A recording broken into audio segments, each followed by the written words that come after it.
আপনার জীবনের হিসাব মিলাইয়া দেখেন যে আমি কয়দিন আল্লাহর কাছে বলছি আল্লাহ আমাকে তুমি জান্নাত দিও। দুনিয়ার অনেক কিছু আল্লাহর কাছে বলি, আখিরাতের জিনিসগুলো আমরা কম বলি। আল্লাহ রাব্বুল আলামিন বলেন তোমরা শুধু দুনিয়া চাইও না, আখিরাতও চাইও। রাব্বানা আতিনা ফিদ দুনিয়া হাসানা, আল্লাহ দুনিয়ার কল্যাণ আমি চাই, ওয়াফিল আখিরাতি হাসানা, এবং আখিরাতেরও কল্যাণ চাই। আমরা দুনিয়ার কল্যাণ বেশি চাই।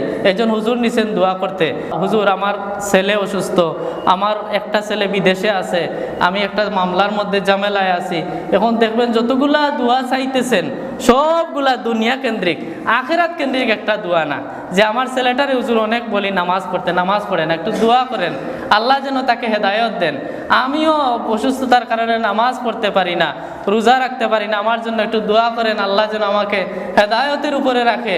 আমার তো ইন্তেকালের সময় হয়ে গেল, এখনো আমি সিগারেটটা ছাড়তে পারলাম না, দোয়া করেন হুজুর আমার নেশাটা একটু যায়। আখিরাত কেন্দ্রিক দোয়া আমাদের কম। দেখেন নবী রাসূলদের দোয়া আখিরাত কেন্দ্রিক বেশি। বলতেছেন ওয়াজআলনি মিন ওয়ারাসাতি জান্নাতি নাঈম। সেই কবেকার আপনি দোয়া করেছিলেন রমজানুল মুবারকে, আল্লাহুম্মা ইন্না নাসআলুকাল জান্নাহ, আল্লাহ তোমার কাছে আমি জান্নাত চাই। সেই দিনের পর সারা বছর গেল, একদিনও আল্লাহর কাছে বলেন নাই আল্লাহ তুমি আমাকে জান্নাতুল ফেরদাউসের বাসিন্দা বানাইও। অথচ নবী রাসূলরা নিঃসন্দেহে যারা জান্নাতে যাবে এরা আল্লাহর কাছে বলতেছেন আল্লাহ আমি তোমার কাছে জান্নাত চাই। আল্লাহ রাসূল সারা রাত আল্লাহর কাছে কাঁদতেন।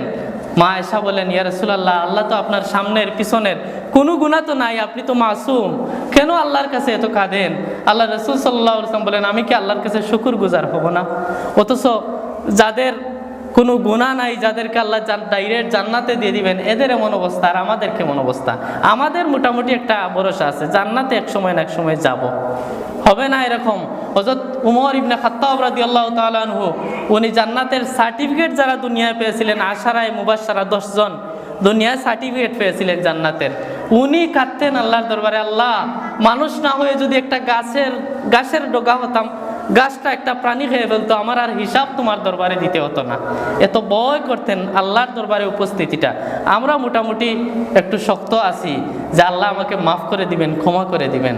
তাদের অবস্থা এমন আর আমাদের অবস্থা কেমন?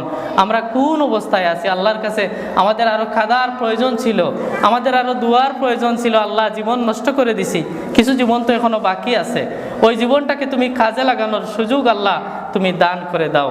এরপর দোয়া করতেছেন ওয়ালা তুযিনি ইয়াউমা ইউবাসুন, আল্লাহ যেদিন কিয়ামতের ময়দানে আমাকে উঠাইবা সেই দিন তুমি আমাকে লাঞ্ছিত অপমানিত করো না।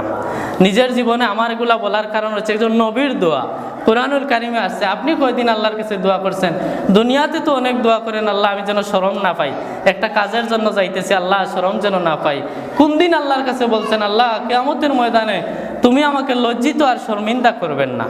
কিছু কিছু জিনিস আল্লাহর কাছে বলে রাখেন, আল্লাহর কাছে বললে আল্লাহ সবসময় চান আমরা যেন বলি। যেমন সারা দিন চান, ঠিক তেমনিভাবে আমরা রাত্রে যখন ঘুমিয়ে যাই আল্লাহ তখনও ডাকেন চাও আমার কাছে। আল্লাহর কাছে আমরা যত চাই আল্লাহ তত খুশ। আল্লাহ বলেন আলা মিন মুস্তাগফিরিন ফাগফির, আল্লাহ কেউ আসনি আমার কাছে মাগফিরাত চাইবা, মাফ চাইবা, চাও আমি মাফ করে দেব। আল্লাহর দরজা তো আল্লাহ সবসময় চান যেন আমাদেরকে আল্লাহ মাফ করে দেন। এক হাদিস শরীফে দেখছি আল্লাহ রাসূল সাল্লাল্লাহু আলাইহি ওয়াসাল্লাম বলেন তোমরা গুনাহ করো আবার আল্লাহর কাছে মাফ চাও, গুনাহ করো আবার মাফ চাও, গুনাহ করলে আল্লাহর কাছে ক্ষমা চাইও। যদি এরকম তোমাদের মধ্যে না হতো এই মানুষ জাতিকে আল্লাহ দুনিয়া থেকে উঠাইয়া নিতেন, নিয়ে আরেক জাতি পাঠাইতেন যারা ভুল করে আল্লাহর কাছে মাফ চায়। ভুল মানুষ হিসাবে আমাদের হবে, যেহেতু আল্লাহ আমাদেরকে স্বাধীন করে ছেড়ে দিয়েছেন, তারপর আমাদের পিছনে আবার শয়তানও আছে। ভুল আমাদের হবে, তবে ভুল হওয়ার পর আল্লাহর কাছে ক্ষমা চাইলে আল্লাহ বেশি খুশি হন। আল্লাহ চান আমরা ভুল হয়ে গেলে আল্লাহর কাছে যেন আমরা ক্ষমা চাই, আল্লাহর কাছে যেন আমরা দোয়া করি। আর যে মানুষ চায় না সে যেন অহংকার দেখালো। অহংকার যখন আপনার আসবে, একটা কবরস্থানে ঘুরে এসে দেখেন কত মানুষ কত রূপ নিয়ে শুয়ে আছে, এখন এগুলা কঙ্কাল হয়ে গেছে।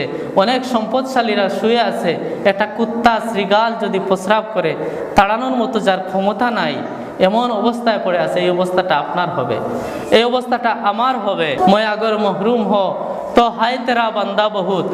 আমাকে যদি অনেক সময় আমরা বলি আর চাইব না আল্লাহর কাছে, না চাইলে তোমার কি, মই আগর মহরুম হো, আমি যদি মহরুম হয়ে যাই তো হায় তেরা বান্দা বহুত, আল্লাহর তো অনেক আরো বান্দা আছে, আমি ইবাদত না করলে আল্লাহর কি আসে যায়।